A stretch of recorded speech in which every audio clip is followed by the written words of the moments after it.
right, Alexander, let's talk about an article from Glenn Greenwald, but it's actually a story that we know very, very well because we covered Michael Flynn in a lot of depth and what they alleged Michael Flynn did, which was talking to foreign leaders and violating the Logan Act. Now we have Ben Rhodes admitting to MSNBC that the Obama, it's actually probably more accurate, but the Biden transition team, I say that, you know, kind of jokingly, is doing the same thing. And the title from Glenn Greenwald's article says, Obama official Ben Rhodes admits Biden camp is already working with foreign leaders. Exactly what Flynn did, the byline says. In late 2016, the FBI investigated General Michael Flynn when he was a transition official for the possible crime of talking to Russia about foreign policy.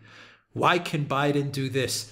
That is a question mark, he says. Why can Biden do this? Alexander, this is a case of transition for me, but transition not for thee, according to Ben Rhodes. Smooth transition for me, smooth transition not for thee. Let me rephrase that so it sounds a little better. So that is the hypocrisy, once again, of the Democrats. Yes, that is absolutely right. Only I would actually go further than that, because when Michael Flynn was talking to the Russian ambassador, Ambassador Kislyak, there was actually, Donald Trump was actually formally, officially recognized as the president-elect, because people tend to forget Hillary Clinton conceded the election. There was no reason to dispute it. We didn't have tens of millions of mail-in ballots in that election. So she actually conceded the election. So Donald Trump was formally, at that point, the president-elect, and Michael Flynn was his national security advisor. Joe Biden, despite what people are saying, is not yet the president-elect because Donald Trump has not conceded and the election result is disputed and the Electoral College has not yet voted. So he may say he is the president-elect. The media may say he is the president-elect. Nancy Pelosi may say he is the president-elect, but he is not actually the president-elect. Now, I'm not sure that has any legal significance in terms of the point that Greenwald is saying. I think Greenwald's point is entirely right. What Flynn did, talking to the Russians, is absolutely no different from what Joe Biden and his people is doing now. But I would point out that to the extent that that Flynn had a more formal role as part of a actual transition team than anyone in the Biden camp currently does. So, yes, Greenwald is right. Greenwald, in my opinion, is even more right than he perhaps realizes. Yeah, this is all theater right now from the Biden transition team. I mean, they're play acting. They are not the transition government at this point. And I actually think Hillary Clinton didn't even have the guts to concede in a speech on her own. I actually think she sent out John Podesta, if I remember correctly, because she couldn't even get out there and say that she lost the election, which was a real fair election. Now, what we have going on here, obviously, we have a lot of irregularities, a lot of what appears to be fraud. And I mean, I say appears to be, but I'm being very kind in my words towards the Biden camp. I think we definitely know that there were a lot of shenanigans that were at play to give the appearance that Biden would be president-elect. And so I think the Biden transition team, and I say that again jokingly, these guys this is like play acting. They're literally play acting here, that they're a transition team and they're going to talk to foreign leaders.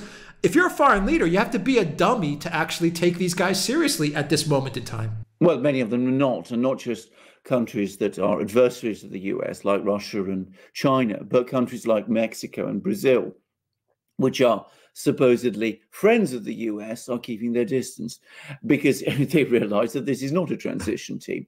But going further, bear something in mind. There was a meeting in the White House on the 5th of January 2017, And there was a discussion at that meeting about how it was supposedly or allegedly or reputedly illegal for people who were on what was actually at that time a transition team to talk to foreign officials and to conduct foreign policy purportedly on behalf of the United States. And this was done, with respect to Michael Flynn. Who was it who, according to the notes that we have seen, taken down apparently by Peter Strzok, who brought up the Logan Act? Well, it was one Joe Biden. Joe Biden did. It was actually Joe Biden himself. Now, I'm actually a bit skeptical about that. I've personally floated the idea. I actually believe that it was more likely Obama than Biden who really thought that. But the actual record, the only one that exists in Strzok's handwriting, says it was Biden who came up with the idea of the Logan Act. And who else was at that meeting? Sally Yates. Now, Sally Yates supposedly is Biden's first choice for Attorney General. And she was going around telling everybody afterwards, that Flynn had violated the Logan Act, which says, that private individuals shouldn't be dealing with foreign governments. Flynn did this when he was talking to the Russian ambassador. So it's interesting that Biden, well, of course, Biden is, as we know, a forgetful man, but it's interesting that Biden appears to have forgotten this. And it's interesting that Sally Yates, who was so concerned when Michael Flynn supposedly was doing it, is so unconcerned now.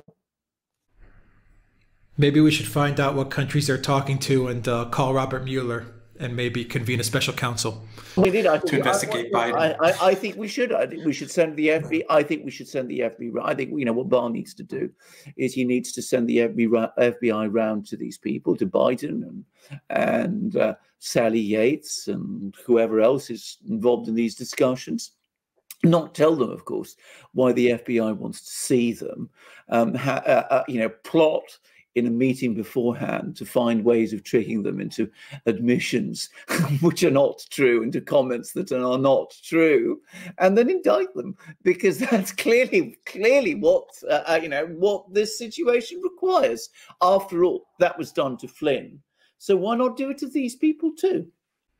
God, do these people not have any sense of what's going on around them, any sense of self, any sense of the world? I mean, it's unbelievable the level of hypocrisy and projection, actually, because what they accused Flynn of and what they accused Trump of is exactly what they're doing now. I mean, these people have no sense of anything. No, they don't. Is the answer. I mean, what they do have is an overwhelming sense of their own importance.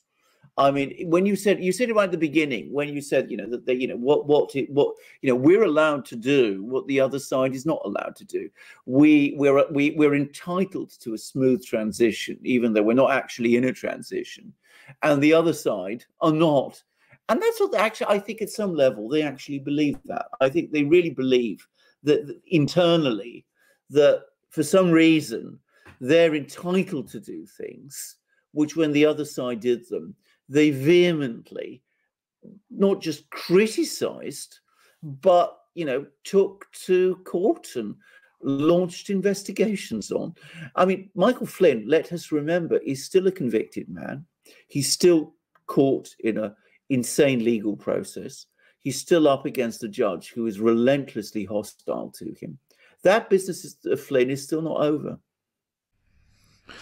Unbelievable. Unbelievable, the Democrats. Anyway, all right, let them do their theater. Let them do their play acting is what I say if I was Trump. Let them play theater. Yeah. I mean, to be straightforward about it, I don't think Trump should waste any time on it, and I certainly don't think he should do to them what they tried to do to him. I mean, that would be quite inappropriate and very unethical. Though I have to say, I would be very interested to see their reaction if he did do to them what they did to him. I would be very interested to see what they said and how they how they defended themselves. I'll be interested to see that if Trump pulls this off and pulls out the win, he'll he'll take the wind out of their sails. Actually, if he pulls out the win, he will take the wind out of their sails. And I just can't. I mean, the Biden's team is probably enjoying this moment so much, playing like, they're the administration that's going to be entering the White House, that, my God, the level of disappointment and how crushed they're going to be. Oh, it'll be just unbelievable. I mean, I mean, the shock these people will suffer will just be, it'll be beyond description. I mean, whatever else, they do generally, truly believe at this moment in time that they will be entering the White House and taking over the US government in a few weeks' time. If that's taken from them, I mean, these people won't know what's hit them. I mean, they will be in shock. All right, we'll leave it there, and let's hope for some more interesting times ahead with these people. Let's hope that karma comes around. Oh, absolutely. Well, it will. I mean, there's no doubt about it. Karma does always come. That I do actually believe in. All right, we'll leave it there. All right, guys, hit the like, hit the subscribe, go to the Duran shop, pick up some merch. BitChute, ODYSEE, you'll find our videos there. And like this video, share this video. And also, Patriotic Legacy, pick up a Patriot Beacon 3, Duran 20. That is the discount code. If you don't have the flashlight, Alexander, next to you, I've got it right here. You'll get... I don't have it. I was actually walking my dogs later, so it's actually recharging in the light at the moment. All right. No worries. Duran 20, 20% discount, Patriot Beacon 3, and you will be seeing on your screen right now. You will also have an opportunity when you go to the Patriotic Legacy to also get a t-shirt if you win that contest as well. So you'll get that Black Patriot Beacon 3 and you'll get a Duran t-shirt. We have our logo across the chest. You'll be seeing it right now on your screen. So you can find that at the Patriotic Legacy, the best flashlight in the world, or as Alexander calls it, the best torch in the world. Absolutely. And we're the best t-shirt in the world because we make the best. They are the best t-shirts. They are the best mugs. This is the mug with a Duran mug with the flag of the United Kingdom of Great Britain, but you will find flags of many other countries on our mugs. And we also have amazing hats. Truckers' hats and baseball caps, also with flags, and many of them embroidered. And we've got hoodies, and we've got stickers, and we've got ebooks, and we've got wonderful things in our shop. And you support us by coming to our shop. And you also, of course, as Alex rightly said, support us by coming and finding us on our other platforms, BitChute and ODYSEE, and finding us and supporting us through Patreon and Subscribestar. And at the same time, you learn so much and support us so much by coming to our next broadcast. All right, Alexander Mercouris, thank you very much. Till next time, everybody, take care.